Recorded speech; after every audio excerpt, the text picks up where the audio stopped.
দেবযানীর খাই খাই হেসেলে আপনাদের সকলকে স্বাগত জানাই। কেমন আছেন সবাই? আজ আমি আপনাদের জন্য নিয়ে চলে এসেছি, একদম ঠিক ধরেছেন, আমি নিয়ে চলে এসেছি মালাই কাবাব। বাচ্চাদের কথা মাথায় রেখেই এই কাবাবটি আমি আজ তৈরি করে আপনাদেরকে দেখাবো। এখানে আমি 500 গ্রাম বোনলেস চিকেন রেখেছি, আর নিয়েছি এখানে গ্রেটেড চিজ, আর আমার লাগছে গোলমরিচের গুঁড়ো, আর লাগছে নুন আর পাতিলেবুর রস, আর লাগছে আমি এখানটায় রেখেছি ছোট এলাচের গুঁড়ো, আর আমি নিয়ে নিচ্ছি এখানে ডক্টর ওটকারের মিয়োনিস। এছাড়া অন্যান্য কোনো ব্র্যান্ডের মিয়োনিসও আপনারা ইউজ করতে পারেন, তবে এই মিয়োনিসটা খুবই ভালো। তো আমি এখানে প্রথমেই স্বাদ মতো নুন দিয়ে নেব, আর আমি এখানে লেবুর রস রেখেছি। লেবুর রসটা এখানে হাফ, একটা পাতিলেবুর হাফ মানে লেবুর রস আমি এখানে নিয়ে নিয়েছি, সেটাই আমি এখানে দিয়ে দেব। লেবুর রসটা আমি দিয়ে দিচ্ছি, পুরোটাই আমার লাগবে, আমি দিয়ে দিচ্ছি। এখানে আমার যেমন 500 গ্রামস চিকেন আছে, তাই আমি এটা দিলাম। আর এখানে আছে গোলমরিচের গুঁড়ো আছে 2 টিস্পুন, আর আছে 1 টিস্পুন ছোট এলাচ গুঁড়ো, আমি সবগুলোই দিয়ে দিলাম। আর এখানে আমি যে গ্রেটেড চিজটা রেখেছিলাম সেইটা দিয়ে দেব। তার আগে আমি 2 টেবিল চামচ মিয়োনিস দিয়ে দিচ্ছি, মিয়োনিসটা 2 টেবিল চামচ। আর গ্রেট করে রাখা চিজটা সেটাও আমি এখানে দিয়ে দিচ্ছি। এটা হাফ বাটির মতো আছে, এখানে আমার পুরোটাই লাগবে, আমি এটা দিয়ে দিচ্ছি। দিয়ে আবার ভালো করে এটাকে মাখতে হবে। মেখে ওভারনাইট রাখলে তো খুবই ভালো, আর যদি হাতে সময় না থাকে তাহলে মিনিমাম 2 ঘন্টা তো রাখতেই হবে। কাবাবের ম্যারিনেট পার্টটাই হলো সব থেকে আসল, এটা যত বেশিক্ষণ ম্যারিনেট করে রাখা যায় ততটাই ভালো, আর ততটাই টেস্ট কাবাবের হয়। তো আমি এটা এখন এই ক্লিন র্যাপ দিয়ে র্যাপিং করে রাখছি। এটাকে আমি ফ্রিজে রাখবো ওভারনাইট। রাখার পর এটা আমি পরের দিন কাবাবটা বানাবো। আর আপনাদের হাতে যদি একদম সময় না থাকে, অন্তত 2 ঘন্টা তো করে রাখতেই হবে। আর যদি মনে করেন যে আপনারা কাবাব সন্ধেবেলা বানাবেন, তাহলে সকালবেলা করে রাখলেই হবে। এটা আমার ওভারনাইট ম্যারিনেট করা ছিল। এবার আমি এই রকম শিক বাজারে অ্যাভেলেবেল কিনতেই পাওয়া যায়, শিকের মধ্যে আস্তে আস্তে চিকেনগুলো এইভাবে আমি গেঁথে নেব। নিয়ে এটাকে আমি প্রথমে সেঁকে নেব ফ্রাই প্যানে। তাতে করে কি হবে, মশলাটা মাংসের গায়ে হোল্ড করে যাবে। তারপর আমি এটাকে সেঁকবো, ডিরেক্ট সেঁকতেও পারি। তাতে করে কি হয়, এই মশলাগুলো সব গ্যাসের ওপরে পড়ে যায়, তাতে করে গ্যাসের বার্নারগুলো অনেক সময় নোংরা হয়। তো সেই কারণেই প্রথমে আমি কাবাবটাকে সেঁকে নিয়ে মাংসের যে মশলাটা আছে সেটাকে কাবাবের গায়েতেই হোল্ড করিয়ে তারপর এটাকে সেঁকবো। এই সন্ধ্যের সময় শীতের দিনে 1 কাপ কফির সঙ্গে জাস্ট জমে যাবে। রেসিপিটা তো দেখেই মনে হচ্ছে দারুণ হবে, আর হয়ও খুব সুন্দর। আপনারা অবশ্যই এই রেসিপিটা বানিয়ে খান, আর সবাইকে খাওয়ান। খাইয়ে আমাকে অবশ্যই কমেন্ট বক্সে জানান কেমন হলো এই রেসিপিটা।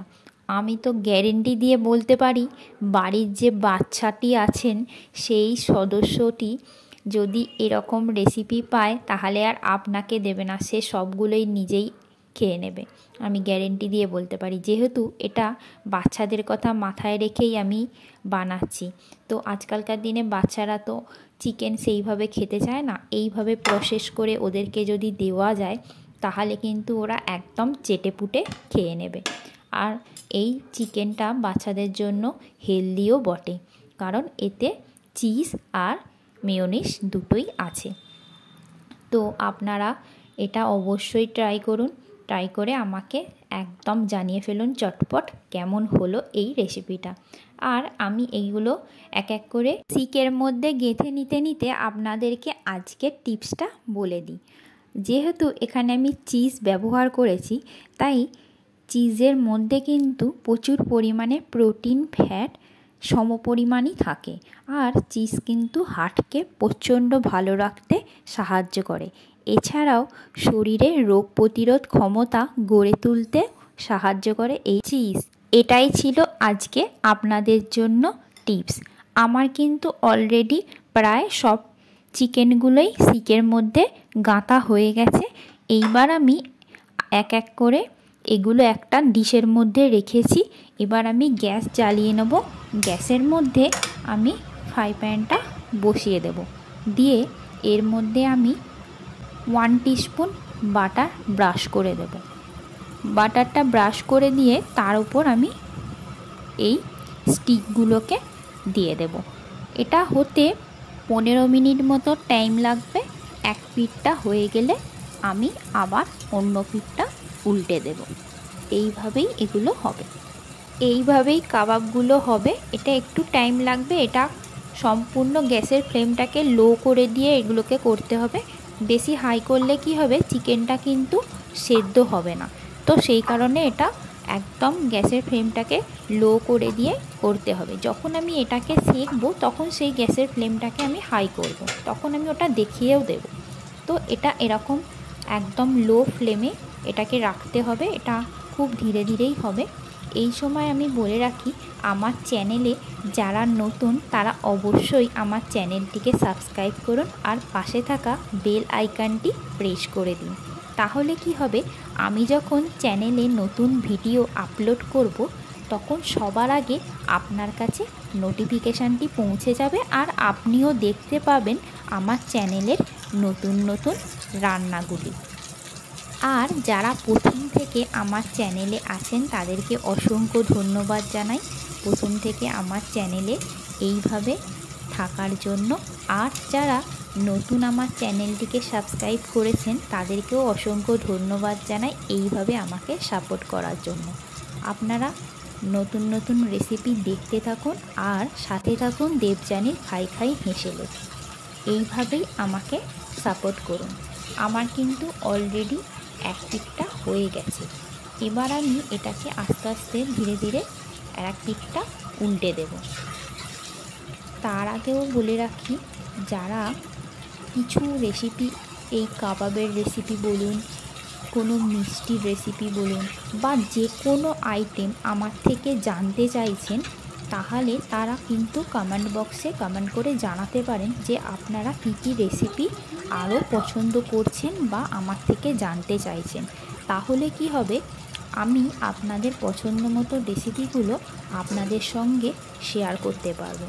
আমি তাহলে আপনাদের পছন্দের রেসিপি বানিয়ে আপনাদেরকে দেখাতেও পারবো আর আপনাদের যেগুলো জানার ইচ্ছে সেগুলো আপনারা তাহলে জানতে পারবেন।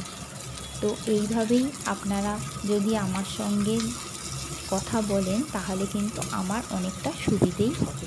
তো আমার এক পিঠটা হয়েও গেছে, আমি কিন্তু উল্টে দিচ্ছি। এইভাবে কিন্তু এক পিঠটা দেখুন ব্রাউন কালার এসে গেছে। এইভাবে আমি আস্তে আস্তে উল্টে দিচ্ছি। এইভাবেই আর এক পিঠটা হবে। কাবাব তো একটু টাইম দিয়েই করতে হবে, বুঝতেই পারছেন। আর এটা যখন রেডি হয়ে যাবে তখন তো একদম জাস্ট সন্ধেটা জমে যাবে। কাবাবের সঙ্গে সব কিছুই একদম জমে যাবে। তো যাই হোক, আপনারা অবশ্যই রেসিপিটি ট্রাই করুন। আমি কিন্তু মোটামুটি আমার হয়েও গেছে। আমি যে পিঠগুলো একটু একটু বাকি আছে সেগুলোকে এইভাবে আস্তে আস্তে ঘুরিয়ে ঘুরিয়ে আমি একটু উল্টে দিচ্ছি। এরপরে আমি এটাকে সেঁকে নেব। আপনারা অবশ্যই কিন্তু আমাকে রেসিপিটি কেমন হলো জানাবেন। দেখতেই পাচ্ছেন আমার কিন্তু প্রায় হয়েই গেছে। আমি যে চিকেনগুলোর গায়েতে আঁচ লাগেনি সেই চিকেনগুলোকে আমি এইভাবে আস্তে আস্তে ঘুরিয়ে ঘুরিয়ে দিচ্ছি যাতে করে এটা হয়ে যায়। আমার কিন্তু চিকেন মোটামুটি সেদ্ধ হয়েই গেছে আর আমার বাকি নেই। আমার কিন্তু একদমই রেডি হয়ে গেছে। এবার আমি এগুলোকে কিন্তু গ্যাসের মধ্যে সেঁকবো। আমার এটা হয়ে গেছে। আমি গ্যাসের মধ্যে একটা জাল এরকম বসিয়ে দিলাম। এবার এই জালের মধ্যে এটাকে দিয়ে দেবো, স্টিকটাকে দিয়ে গ্যাসের ফ্লেমটাকে হাই করে দিয়ে এগুলোকে আমি সেঁকে নেব। সেঁকে নেওয়ার পরেই কিন্তু আমার একদম রেডি মালাই কাবাব। এটা একদমই বাচ্চাদের রেসিপি, বাচ্চারা খুব এনজয় করে এই রেসিপিটা খায়। আর আপনারাও বানিয়ে দিন, বানাতে কিন্তু একদম খুব বেশি সময় লাগে না, খুব চটজলদি হয়ে যায় এই রেসিপিটা। আপনারা গ্যাসেই বানান, গ্যাসে আমি দেখাচ্ছি এই কারণেই যাতে করে সবার কাছেই এটা বানাতে খুব সহজ হয়। এটা অন্যান্য প্রসেসেও বানানো যায়, সেই প্রসেস যদি আপনারা জানতে চান তাহলে অবশ্যই আমাকে কমেন্ট করে জানাবেন, আমি আপনাদের রিকোয়েস্ট রাখার চেষ্টা করব। আমার কিন্তু অলরেডি প্রায় এগুলো ভালো করে সেঁকাও হয়ে গেছে, দেখতেই পাচ্ছেন।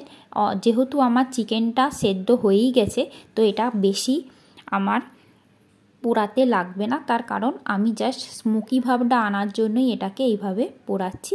আমার কিন্তু অলরেডি একদম এটা সেঁকাও হয়ে গেছে। এবার আমি জাস্ট সার্ভ করে দেবো গ্রিন চাটনির সাথে। আর আপনারা যদি গ্রিন চাটনির রেসিপি জানতে চান সেটাও আমাকে জানাতে পারেন, তাহলে সেই রেসিপিটা একদিন আপনাদের সঙ্গে শেয়ার করে দেবো। আমি এখানে অনিয়ন, গ্রিন চাটনি আর কাবাব একসাথে সার্ভ করছি, আপনারা দেখে নিন তাহলে কীভাবে আমি এটা সার্ভ করছি। এরই মধ্যে একটা কথা বলে রাখি, যখন আমি এগুলোকে এইভাবে শিখছি তখন অনেক সময় কি হয়, এখানে পুরো ড্রাই হয়ে যাওয়ার জন্য বাটার ব্রাশ করতে হয়। আমার এখানে বাটার ব্রাশ করার দরকার পড়েনি, আপনাদের যদি মনে হয় তাহলে আপনারা করতে পারেন। অলরেডি আমি এবার কাবাবগুলো সার্ভ করতে শুরুই করে দিয়েছি। এইভাবে আমি সাজিয়ে দেব, দেখেই তো খুব লোভ লাগছে। ওয়াও, জাস্ট একদম ফাটাফাটি। খুব তাড়াতাড়ি রেসিপিটা বানান আর বানিয়ে খান, খেয়ে অবশ্যই আমাকে জানান কেমন হলো আপনাদের এই রেসিপিটা। আর বাচ্চাদেরকেও খাওয়ান। ভালো খান, সুস্থ থাকুন, আবারও দেখা হবে নতুন একটি রেসিপি নিয়ে। আর কিছু সময়ের অপেক্ষা। Thank you.